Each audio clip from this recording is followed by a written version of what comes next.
uma terra de incertezas, um porto de esperança. Foi assim, de forma contraditória, que o Brasil se mostrou para os imigrantes alemães que chegaram a Santa Catarina em busca de um novo mundo.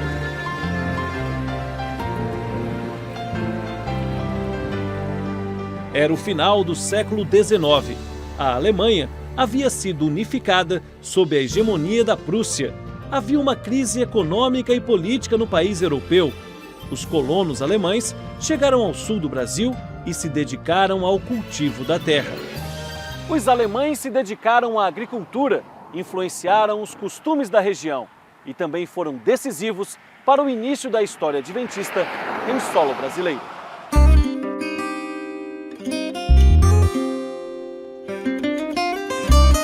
Um jovem chamado Borchardt, alemão, ele residia na vila de Brusque e ele se envolveu numa briga naquela localidade e achou até que tinha matado seu oponente.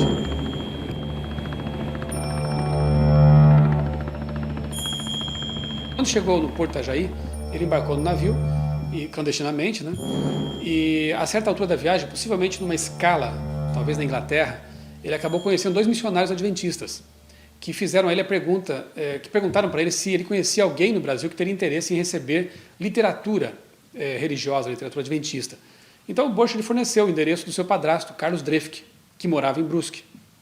Depois de alguns dias, algumas semanas, chegou ao Porto Itajaí um pacote com revistas com selo de Battle Creek.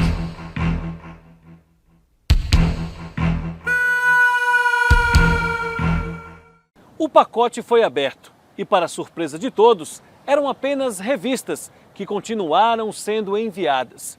Surge então um inusitado personagem de grande importância nessa história, um professor alcoólatra chamado Frederick Dressler. E ele então passa a ser o responsável por receber essa literatura que já estava agradando muito as pessoas que estavam recebendo aquilo e lendo naquela região.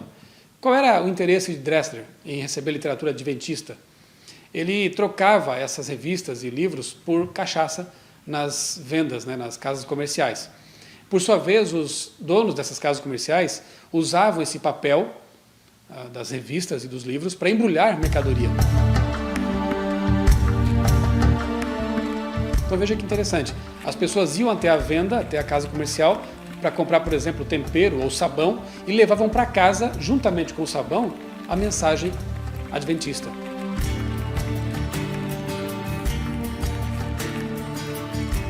Que tratava da volta de Jesus, de um estilo de vida saudável, da ressurreição dos mortos, do sábado como um dia especial de observância, descanso, um dia para a família, enfim. A mensagem adventista estava sendo levada de forma especial, providencial, embrulhando mercadorias.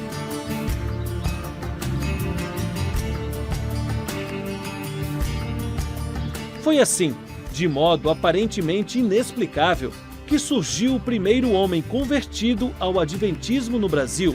O nome dele, Guilherme Bels. Quando foi comprar alguma coisa nessa casa comercial ali em Brusque, ele levou para casa dele, ele morava em Gaspar Alto, levou para casa uma revista que tratava de um assunto que ele tinha tido contato na infância, justamente sobre o sábado. Quando foi visitar o irmão dele, o Carl Bels, ele viu na estante do irmão um livro, Comentários sobre Daniel e Apocalipse, de Uriah Smith. Ao pegar esse livro na estante, ele deixou cair, talvez porque as mãos eram grossas, eram fazendeiros, né? Eu não sei exatamente o motivo, mas ele deixou cair o livro. E quando o livro chegou ao chão, ele se abriu num capítulo exatamente falando sobre o sábado também. E ele começou a achar que aquilo não podia ser mera coincidência. Levou o livro para casa e começou a comparar com a Bíblia dele em alemão. Resultado disso, em 1990, Guilherme Bels se tornou o primeiro guardador do sábado convertido pela mensagem adventista no Brasil.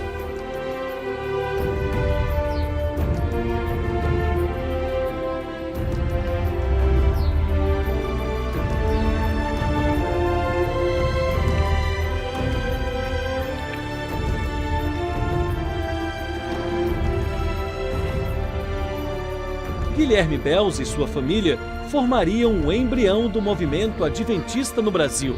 Ainda hoje, em Gaspar Alto, se vê a influência desses pioneiros. É o caso desta mulher. Seu nome é Esther Schirmer.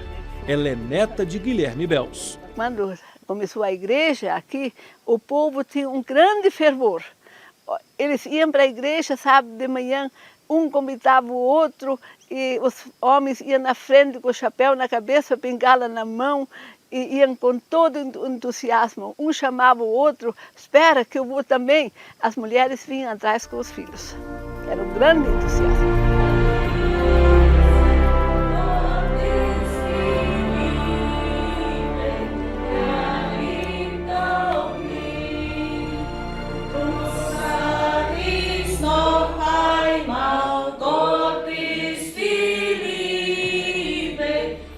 A igreja floresceu em Gaspar Alto. Foram criados um centro missionário, a escola sabatina. O sábado passou a ser guardado. Deus, ele nos recebe de braços abertos. Estava pronta a base para o povo do sábado se tornar conhecido. Eu muitas vezes me penso, se ele não tivesse aceitado essa mensagem, o que seria de mim hoje? Eu penso, eu não conhecia a verdade. Assim, como eles esperaram que Jesus volte, eu tenho aquela mesma esperança que um dia todos os que foram obedientes a Deus, um dia vão se encontrar no céu, junto na árvore da vida, para sempre louvar e engrandecer o nome de Deus.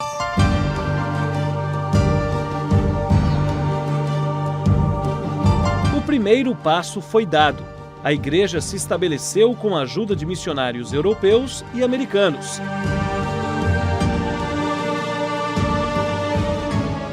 Havia chegado a hora de surgir os primeiros evangelistas brasileiros.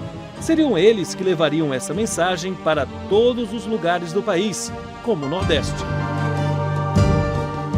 A implantação da Igreja Adventista do Sétimo Dia no Nordeste é fruto da integração do trabalho de missionários que foram do sul do Brasil para aquela região e também de elementos autóctones, ou seja, homens e talvez mulheres da região.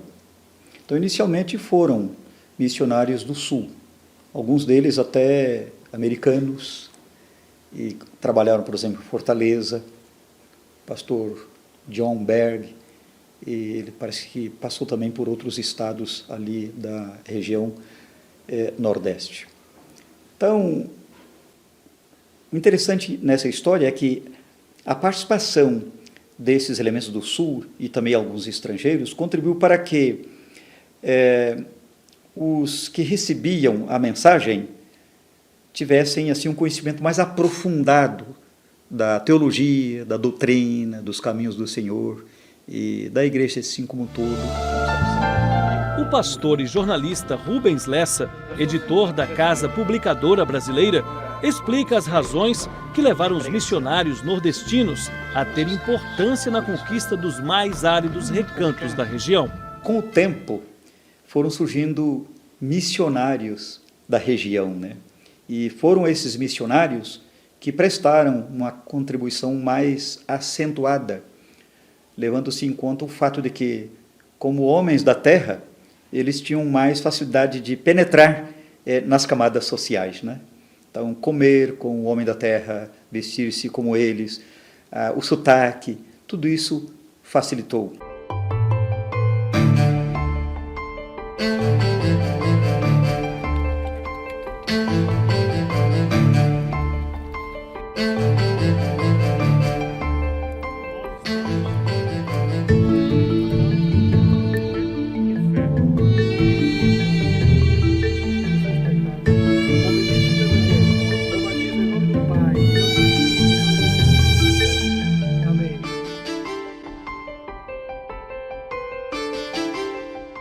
Todo esse esforço, dedicação e sacrifício foram experimentados por muitos missionários no Nordeste ao longo de mais de 100 anos. Algumas histórias são mesmo inspiradoras. São testemunhos de fé e coragem que você vai conhecer agora.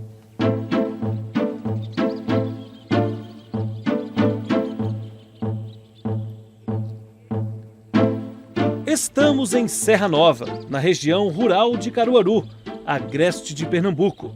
Aqui foi construída uma das mais antigas igrejas adventistas do Nordeste.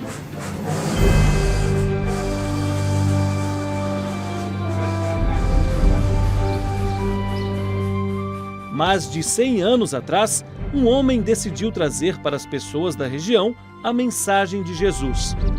Deus que enviou esse homem que ele ia para o sítio Rafael, então a providência divina, quem foi que desviou ele para passar por aqui, porque esse não, o roteiro não é esse. Ele tinha que ir para Caruaru, e de Caruaru a Rafael é em torno de uns 6 quilômetros, e ele passando por aqui, saindo de Gonçalves Ferreira, na época tinha uma estação de trem lá, ele descia lá, subindo aqui a serra, descia aqui novamente, para ir para o Rafael, ele ia fazer um percurso aí em torno de uns 20 a 22 quilômetros. Deus tinha um plano para evangelizar, para trazer a mensagem aqui nessa região. Teve de superar o ódio de pessoas que chegaram até a planejar o seu assassinato. O pessoal aqui nessa região aqui era muito idolatra, tinha oratório, essas coisas assim, adorava ídolos. E ele sempre, na palavra de Deus, ele explicou a razão porque não deve se adorar a imagem e tal. A família Rufino, que era uma família mais antiga daqui da região, um deles disse, olha, ele falou sobre os santos da gente, então nós vamos pegar ele, vamos matar ele e ir lá dentro da mata, joga lá e ninguém sabe, pronto, acabou. Mas dois disse, olha, se esse homem for um homem de Deus realmente, que ele está dizendo, e se nós fazer isso com ele, matar ele, isso vai custar um preço alto para nós. Como é que vai ser para a nossa vida? Dos outros dois falou, como nós combinamos, então nós vamos. Sigilo, não conta para ninguém, nós vamos pegar ele lá embaixo.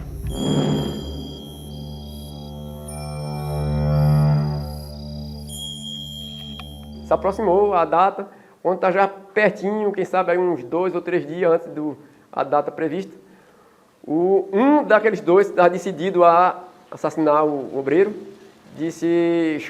falou para o outro, senhora fulano, nossos 2 irmãos realmente tinham razão. Se esse homem for de Deus e nós fazermos um trabalho desse, assassinar ele lá embaixo, depois isso vai pesar muito para nós. Esses homens que antes se prepararam para tirar a vida desse obreiro, foi um braço forte aqui na construção dessa igreja.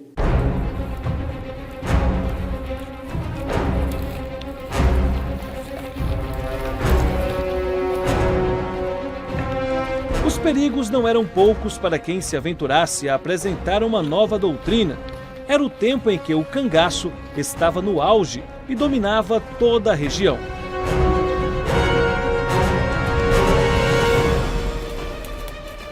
O curioso é que o maior líder do cangaço, Lampião, teve contato com a mensagem adventista.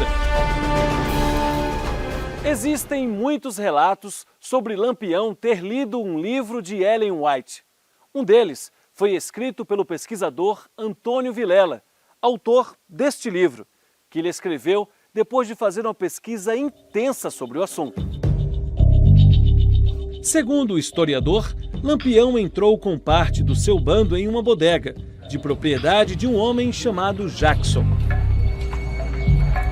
Quando Lampião chegou, o comerciante estava dedicado na leitura do livro A Vida de Jesus, escrito por Ellen White. O rei do cangaço colocou a mão sobre o balcão. Em questão de minutos, o livro A Vida de Jesus foi oferecido pelo comerciante. Não demorou muito para Lampião sair da venda com o seu bando. Aquele livro passou a acompanhar o rei do cangaço onde quer que ele fosse. É curioso que um livro como aquele estivesse em lugares de acesso tão difícil como o sertão da década de 30. Como chegou até ali? A hipótese mais provável é que aquele livro tenha sido vendido por Luiz Caleb Rodrigues, um nome fundamental na história da Igreja Adventista no Nordeste. Caleb, na minha opinião, foi o missionário lá do Nordeste, né? O missionário mor lá do Nordeste, né? Porque ele imprimiu, assim, uma sistemática interessante.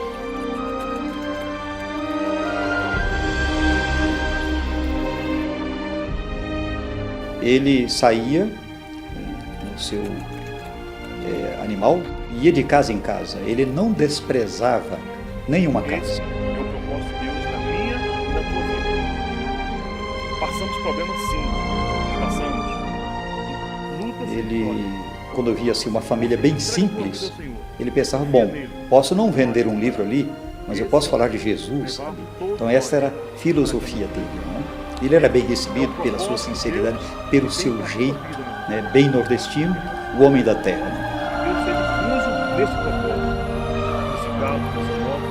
Ele começou o trabalho dele de venda de livros, ou da colportagem, né, em 1915, exatamente quando o nosso primeiro colégio adventista no Brasil foi fundado, aqui no Capão Redondo, o antigo Colégio Adventista Brasileiro. Caleb morreu em 1960, deixando um legado poderoso de pioneirismo no Nordeste. Foram centenas de pessoas batizadas na Igreja Adventista graças ao empenho desse homem em conquistar novos territórios. Ele ajudava as igrejas do jeito que podia, inclusive deixando presentes como este, um púlpito feito por ele em 1944.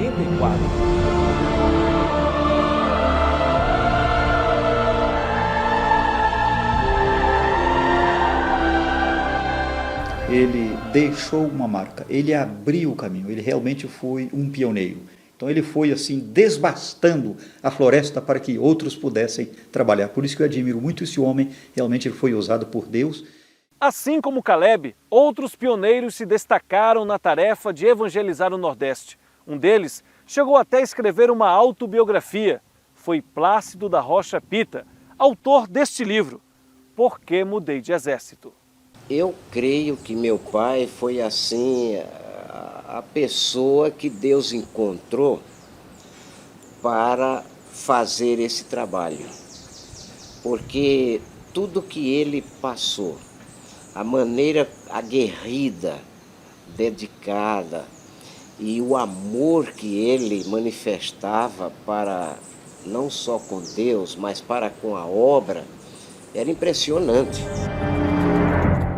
Ele viajava com 2 animais. Um levava ele montado e o outro levava toda a bagagem que correspondia em roupas, livros, literatura em geral, bíblias especialmente, e também a alimentação necessária, porque muitas vezes no percurso era necessário dormir no meio do mato, no meio da mata.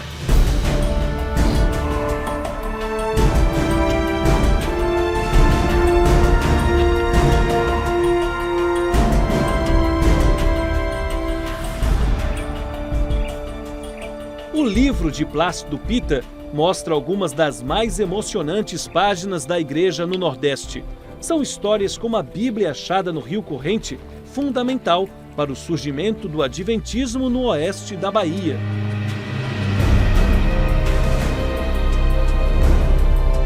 Em Santa Maria da Vitória, por volta de 1908, foram vendidas algumas Bíblias. Tão logo o padre teve acesso a essa informação, ele foi de casa em casa recolhendo esses livros e dizendo que eram livros que não deveriam ser lidos, que não eram recomendados pela igreja, e os compradores não ofereceram nenhuma resistência para entregá-los. Ele, então, pega esses livros e joga eles no Rio Corrente.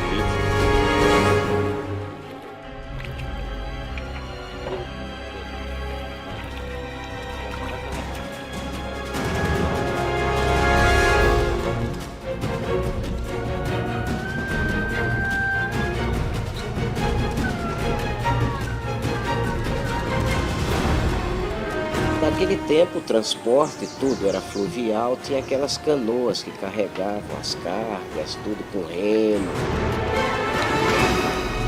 Um desses barqueiros retornando, era hora de tomar a refeição, café da manhã, eles paravam num barranco e ali então ele preparava, né, a comida.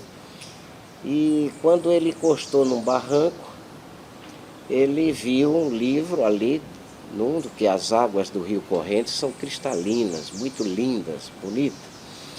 Então ele, quando deu com remo para ver o que era aquilo, né, e tirou, era uma Bíblia.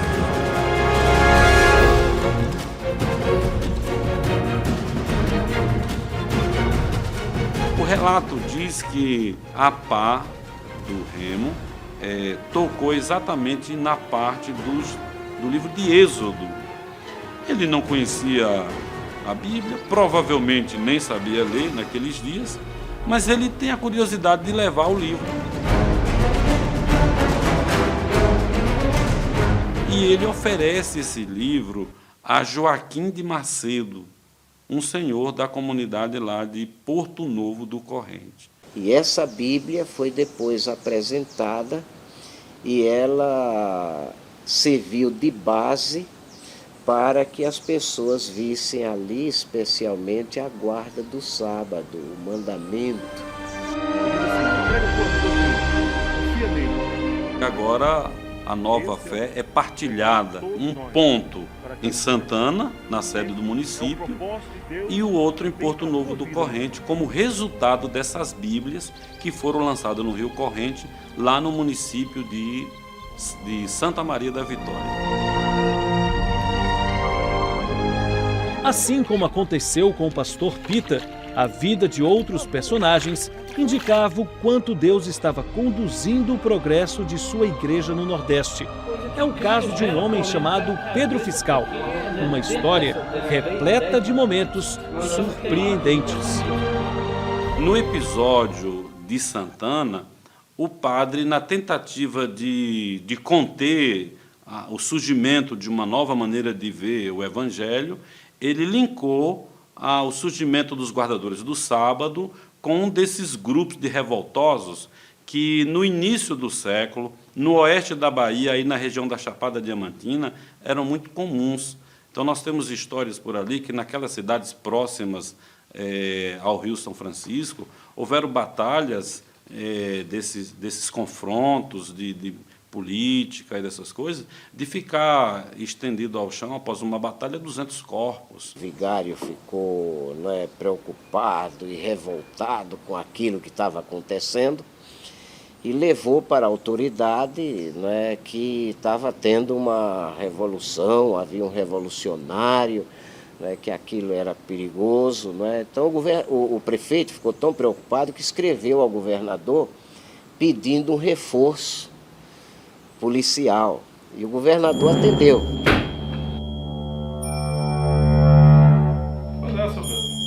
Esse delegado especializado, ele tinha ido ao Rio de Janeiro para fazer um curso de especialização, e Deus já estava trabalhando, porque isso foi em 1906, quando ele assistiu o curso. E exatamente em 1906 acontece a primeira conferência bíblica no Rio de Janeiro. Ele assiste à conferência e traz literatura consigo, e vem para desenvolver suas atividades. Lá na Bahia, começa a interrogar Pedro Fiscal, e Pedro começa a dar razões de sua crença, de sua fé. Aí aquela autoridade policial disse: olha, o senhor não é revolucionário, o senhor não é nada disso. O senhor é adventista do 7º dia.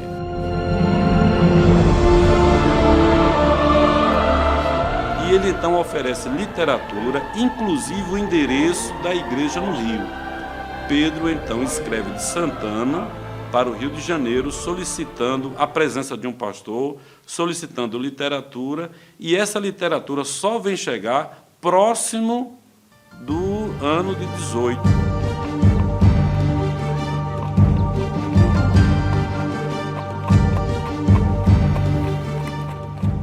Quando meu pai chegou ali, disse: olha, pastor Pita, todos esses anos nós estávamos esperando pelo senhor.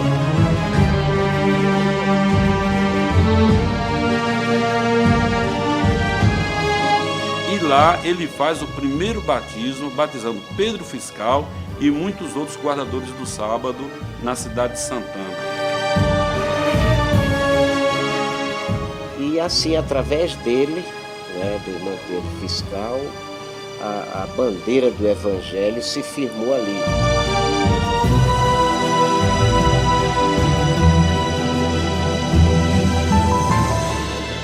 Coragem e paixão. Essas são características dos pioneiros do passado. São exemplos de vida que os líderes da igreja desejam apresentar aos jovens missionários como inspiração para o evangelismo. Os pioneiros deram a sua vida por essa causa e a grande importância deles foi fazer o que ninguém na época acreditava que era possível. Eles doaram a vida, doaram o tempo, doaram a família, acreditando em algo que parecia impossível. E foi porque eles acreditaram e abriram as primeiras portas que a igreja veio depois com todos os seus programas, com todas as suas facilidades, seguindo o caminho que eles trilharam. Hoje eles nos deixam um exemplo de dedicação, de garra, de confiança em Deus, de ousar aquilo que parece impossível. Então a contribuição deles foi muito importante na época em que viveram e chega a cada um de nós até o dia de hoje.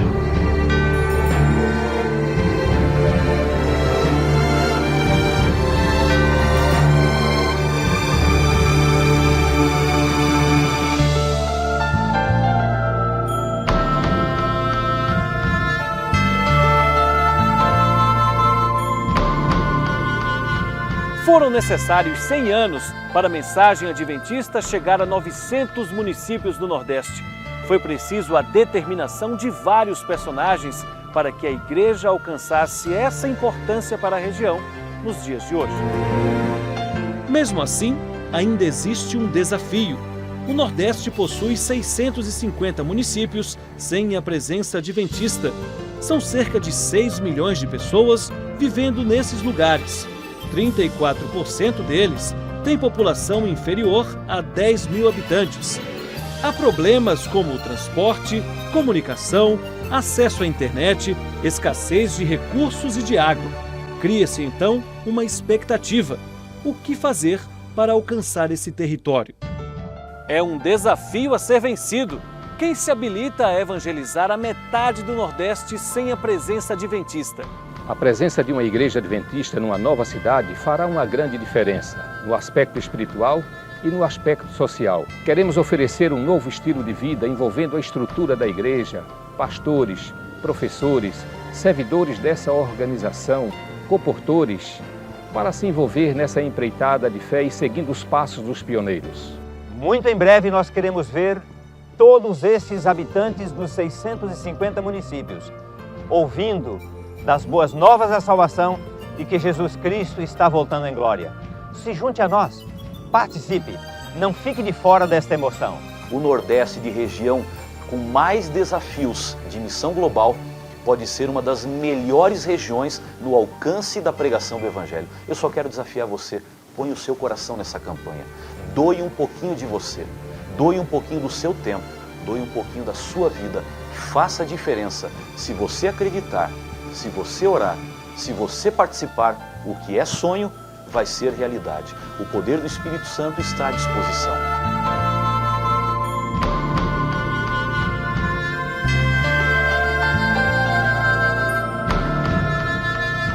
Você está sendo convocado para fazer parte do time de pioneiros de missão global da União Nordeste Brasileira. Vamos nos mobilizar, vamos buscar e vamos, sem dúvida nenhuma, penetrar, chegar nesses lugares com as boas novas de salvação e a esperança em Cristo Jesus. Aproveitemos, abracemos, avancemos e levemos esperança, paz e, por que não dizer, a certeza de uma vida eterna. Esse não é plano de homens, esse é um sonho que nasceu no coração de Deus e agora tem que chegar ao seu coração. Faça a sua parte. Faça a sua entrega, faça a diferença para que muita gente e muitas cidades que ainda não conheceram a mensagem de esperança, através da sua participação, possam conhecer. Deus e a igreja estão contando com você.